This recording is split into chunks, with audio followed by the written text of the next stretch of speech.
बिस्मिल्लाहिर्रहमानिर्रहीम। अस्सलाम वालेकुम dear students, hope so you all are fine. आज का जो हमारा टॉपिक है that is from first year biology chapter number 3। आज हमने तीसरा चैप्टर स्टार्ट किया हुआ है और चैप्टर नेम है एंजाइम्स। टॉपिक जो आज हम डिस्कस करने जा रहे हैं that is introduction of enzymes and this topic is located on textbook at page number 37 and 36। सबसे पहले हम ये देखेंगे एंजाइम्स क्या हैं। Enzymes are protein in nature and act as a catalyst। हमारी बॉडी में बहुत सारे रिएक्शन हो रहे होते हैं, उन रिएक्शंस को चलाना किसका काम होता है? एंजाइम्स का। या उनको चलाते भी हैं, उनको स्पीड अप भी कराते हैं। खुद किस चीज़ के बने हुए होते हैं? ये प्रोटीन के। नेक्स्ट है form of enzymes. Enzymes are integrate high folded protein. ये क्या होती है? ऐसे प्रोटीन है जो हाईली फोल्डेड होती है और थाउजेंड्स ऑफ अमाइनो एसिड्स के मोनोमर्स पर मुश्तमिल होती है। छोटे छोटे अमाइनो एसिड्स हज़ारों के फॉर्म में इकट्ठे होते हैं और उसके नतीजे में एंजाइम्स बनते हैं। नेचर उनकी क्या होती है? प्रोटीन। आपको ये भी पता होगा कि बहुत सारे अमाइनो एसिड्स मिलकर क्या बनाते हैं? प्रोटीन बनाते हैं। It mean that enzymes are protein in nature और इनका काम होता है हमारी बॉडी में चलने वाले डिफरेंट रिएक्शंस को स्पीड अप करना। नेक्स्ट हम देखते हैं what is the proper definition of enzymes. जब भी हम डेफिनेशन की बात करते हैं तो हमारे पास एक ही छोटी सी लाइन जहन में आती है, वो है which are biologically active proteins. Enzymes क्या होते हैं? बियोलॉजिकली एक्टिव प्रोटीन है। Enzymes are most important group of protein. They tremendously increase the efficiency of biochemical reaction. जो रिएक्शन हमारी बॉडी में चल रहे रिएक्शन क्या हो सकते हैं? किस चीज़ का बनना हो सकता है, किस चीज़ का टूटना हो सकता है। अब ये टूटने और बनने के बहुत सारे रिएक्शंस, उनको रन कौन करता है, उनको स्पीड कौन प्रोवाइड करता है?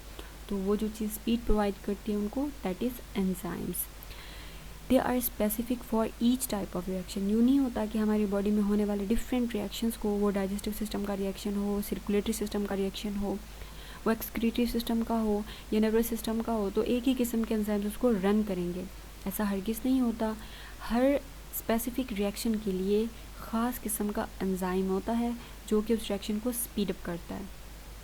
Without these enzymes the reaction would proceed at a very slow speed making the life impossible. अगर किसी भी जानदार की बॉडी में एंजाइम्स ना हो सपोज, तो उसको सदियाँ लग जाएंगी एक रिएक्शन को कंप्लीट करने में। इट मीन दैट एंजाइम्स अगर मौजूद हों तो रिएक्शंस बिल्कुल परफेक्टली एंड फास्टली प्रोसीड होते हैं और अगर एंजाइम्स एब्सेंट हों तो लाइफ जो है वो इम्पॉसिबल होती है। नेक्स्ट है what is the composition of enzymes. Enzymes किस चीज़ के बने हुए होते हैं? तो एंजाइम्स की कंपोजिशन में हमारे पास क्या है? They are composed of hundreds of amino acids. बहुत सारे अमाइनो एसिड्स मिलकर क्या बनाते हैं? एंजाइम बनाते हैं। और ये अमाइनो एसिड क्या होते हैं? एक दूसरे से जुड़े हुए होते हैं।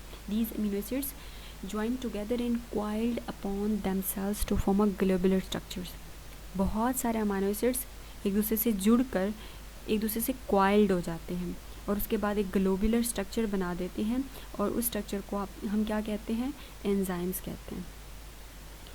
अब एंजाइम की जब स्ट्रक्चर की हम बात करते हैं आफ्टर कंपोजिशन, तो स्ट्रक्चर में एक ख़ास जगह हमें एंजाइम में नज़र आती है। उस जगह को हम कहते हैं एक्टिव साइट।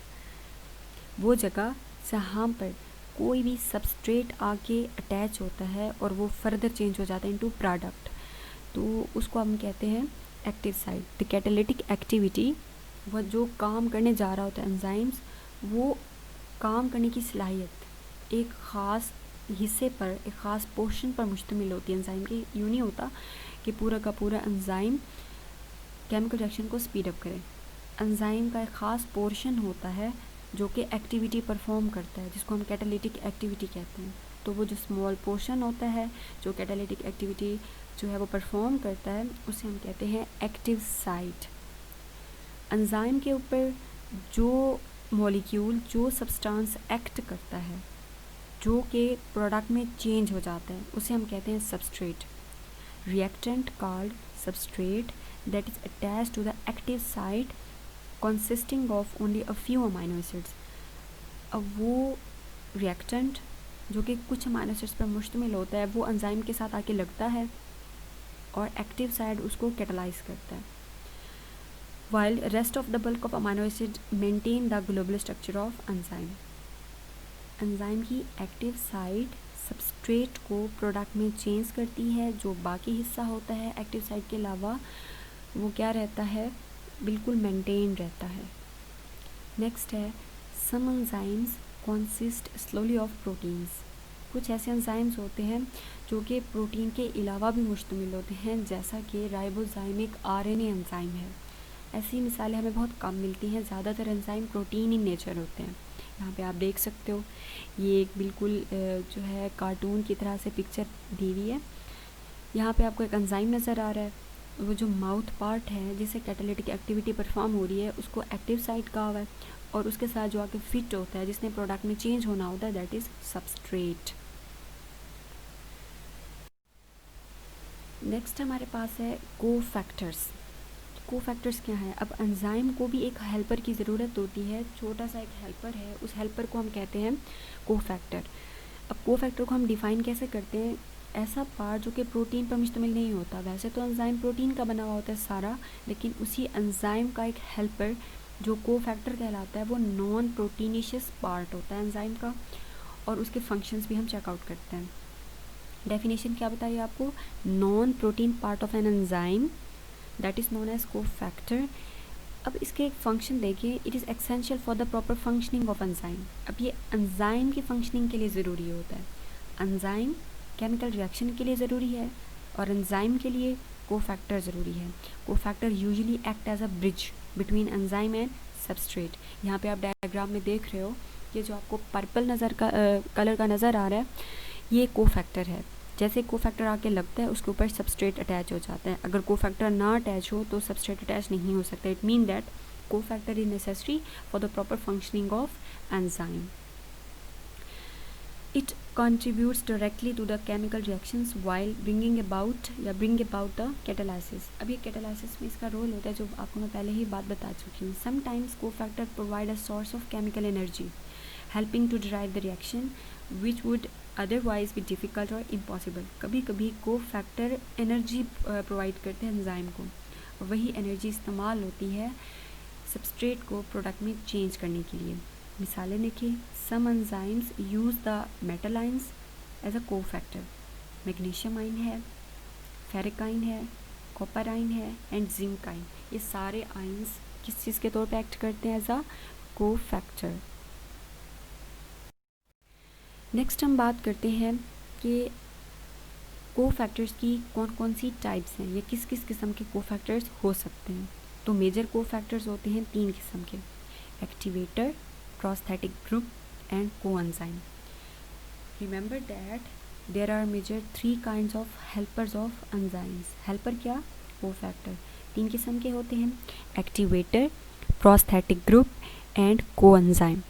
एक्टिवेटर क्या है, एक ऐसा हेल्पर एंजाइम का एक ऐसा कोफैक्टर जो कि डिटैचेबल होता है, मतलब अटैच होता है एंजाइम के साथ, एंजाइम की हेल्प करके दोबारा डिटैच हो जाता है, तो उसको हम एक्टिवेटर कहते हैं. और ये क्या होता है, इट इज़ इनऑर्गेनिक आइन. क्या होता है ये, इनऑर्गेनिक आइन होता है, जैसे मैग्नीशियम आइन, कॉपर आइन, जिंक आइन एट्सेट्रा, ये सारे एक्टिवेटर्स हैं. दूसरी टाइप है प्रोस्थेटिक ग्रुप की. If non protein part is covalently bonded it is known as prosthetic group. ये भी एक हेल्पर है एंजाइम का. अगर एक ऐसा हेल्पर जो कि नॉन प्रोटीनिशियस पार्ट है एंजाइम का और वो एंजाइम के साथ कोवेलेंटली बॉन्डेड हो, मतलब टाइटली बॉन्डेड हो, एक बार बाइंड हो जाए तो वो दोबारा लूज़ ना हो, उसे हम कहते हैं प्रोस्थेटिक ग्रुप. तीसरे नंबर पे हमारे पास है कोएंजाइम. कोएंजाइम ना ही बहुत ज़्यादा टाइटली अटैच होता है लाइक प्रोस्थेटिक ग्रुप, ना ही डिटैचेबल होता है like activator.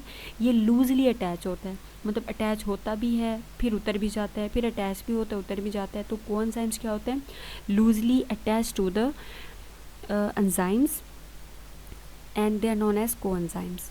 It is closely related to enzymes vitamin. अब इसकी जो मिसाल है कोएंजाइम्स की जो कि लूजली अटैच होते हैं एंजाइम्स के साथ और एंजाइम्स की मदद करते हैं, ये क्या होते हैं, वाइटामिन्स और कुछ और examples which represent the essential raw material from which coenzymes are made. Only small quantities of vitamins are needed because, like enzymes, coenzymes can be used again and again. अब इनकी अमाउंट हमें थोड़ी सी चाहिए होती है क्योंकि बार बार इस्तेमाल होते रहते हैं जैसा कि एंजाइम, और ये ख़त्म नहीं होते। हम बात करते हैं कि एपो एंजाइम और हॉलो एंजाइम ये दोनों क्या होते हैं। एपो एंजाइम एक ऐसा एंजाइम है जिसके अंदर से हम कोफैक्टर या प्रोस्थेटिक ग्रुप रिमूव कर दें, उसे हम क्या कहेंगे, एपो एंजाइम। हॉलो का मतलब आपने याद रखना है, hollow for complete, apo for half. Apo enzyme एक ऐसा एंजाइम जिसमें से कोफैक्टर हम रिमूव कर दें या प्रोस्थेटिक ग्रुप रिमूव कर दें। कोफैक्टर कौन कौन से, कोएंजाइम एंड प्रोस्थेटिक ग्रुप। अगर एक्टिवेटर रिमूव करते हैं तो उससे वो एपो एंजाइम नहीं कहलाता। अगर हम उसमें से कोएंजाइम और प्रोस्थेटिक ग्रुप रिमूव कर दे, एक सिंपली आप देखें एक पूरा का पूरा एंजाइम है, एंजाइम के अंदर कोफैक्टर भी मौजूद है। अब कोफैक्टर को हम देखते हैं वो किस किस्म का है, उसके साथ अटैच है। अगर वो कोफैक्टर जो उसके साथ अटैच है वो एक्टिवेटर है, एक्टिवेटर एंजाइम के साथ अटैच हो या ना हो, उस चीज़ से उसको हम एपो या हॉलो नहीं कह सकते। हाँ, अगर कोफैक्टर में कोएंजाइम या प्रोस्थेटिक ग्रुप उसका डिफरेंस हो एंजाइम के साथ, तब हम उसको एपो या हॉलो कह सकते हैं। अगर किसी भी एंजाइम के साथ कोएंजाइम और प्रोस्थेटिक ग्रुप अटैच हो तो वो हॉलो कहलाता है। अगर ये दोनों अटैच ना हो तो वो एपो एंजाइम कहलाता है। रिमेंबर दैट अगर किसी एंजाइम के साथ कोएंजाइम या प्रोस्थेटिक ग्रुप अटैच ना हो तो वो एंजाइम कहलाता है apo enzyme. Adding the correct concentrated coenzyme to the apoenzyme will restore the enzyme activity. Next है hollow enzyme. Hollow stands for complete. एक ऐसा एंजाइम जिसके साथ कोएंजाइम या प्रोस्थेटिक ग्रुप इनमें से कोई एक अटैच हो तो वो क्या कहलाएगा, hollow enzyme. Many enzymes are simply dissolved in cytoplasm. जो सेल है उसके साइटोप्लाज्म के अंदर हमें मोस्ट ऑफ द एंजाइम्स मिल जाते हैं। Other enzymes are tightly bound to the certain subcellular organelles जैसा कि माइटोकॉन्ड्रिया और Golgi bodies, endoplasmic reticulum, chloroplast, हमें उनके साथ अटैच्ड एंजाइम्स भी मिलते हैं। ज़्यादातर एंजाइम्स हमें साइटोप्लाज्म के अंदर डिज़ोल्व्ड हलशुदा मिलते हैं। They are produced by living cells for use in or near the site of their production. जहाँ ये बन रहे होते हैं वहाँ पर भी इनका इस्तेमाल हो सकता है या फिर अपनी जो बनने वाली जगह है वहाँ से दूर भी इनका इस्तेमाल हो सकता है। एंजाइम्स जो उनकी इंपॉर्टेंस है, the enzymes important in photosynthesis are found in chloroplast. अब जाहिर सी बात है फोटोसिंथेसिस का जो प्रोसेस हो रहा होता है वो क्लोरोप्लास्ट में होता है, तो जो सारे एंजाइम्स जो फोटोसिंथेसिस में इन्वॉल्व हैं वो क्लोरोप्लास्ट के अंदर होंगे। ऑक्सीडेशन, रिडक्शन या सेलुलर रेस्पिरेशन उसके एंजाइम मौजूद होते हैं माइटोकॉन्ड्रिया के अंदर, और प्रोटीन सिंथेसिस के एंजाइम मौजूद होते हैं राइबोसोम्स के अंदर। तो हर काम के एंजाइम्स उसकी ख़ास ऑर्गेनेली के अंदर मौजूद होते हैं। नेक्स्ट है what are the characteristics of enzymes. Enzyme जो एंजाइम्स हैं उनकी खुसूसियात क्या क्या होती हैं। हमारे पास कुछ मेजर खुसूसियात यहाँ मैंशनड है, वो आप देखें। जो सारे एंजाइम्स हैं वो ग्लोब्यूलर इन नेचर होते हैं। ग्लोब्यूलर का मतलब ये कि बहुत सारे अमाइनो एसिड्स कंबाइन होके और उनका जो स्ट्रक्चर है वो क्या हो जाता है, ग्लोब्यूलर हो जाता है। सेकंड कैरेक्टर, ये रिएक्शन जो चल रहा होता है उसको स्पीड अप करते हैं और इनमें खुद में चेंज नहीं आती। एंजाइम्स केमिकल रिएक्शन जो हो रहा होता है, टूटने का अमल या बनने का अमल, उसको फास्ट कर देते हैं और इनके अंदर कोई ख़ास चेंज नहीं आती। तीसरा character, there presence does not affect the nature और प्रॉपर्टीज़ ऑफ एंड प्रोडक्ट। अब जो रिएक्शन हो रहा है उसका एंड प्रोडक्ट उस पर ख़ास अफेक्ट नहीं होता, इवन कोई भी अफेक्ट नहीं होता।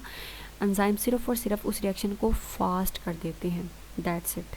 ना एंजाइम में कोई चेंज आती है ना प्रोडक्ट में कोई चेंज आती है। Small amount of an enzymes can accelerate chemical reaction. Enzymes क्योंकि ख़त्म नहीं होते, ये एक रिएक्शन को स्पीड अप करते हैं और बार बार इस्तेमाल होते रहते हैं। एक ही एंजाइम अगर उसने 5 प्रोडक्ट बनाए हैं तो उससे फारिग होकर बाकी और 5 प्रोडक्ट बनाएगा, उनको फारिग करके 5 और प्रोडक्ट बनाएगा। इसका मतलब वो यूज़ होते रहते हैं बार बार, they used again and again.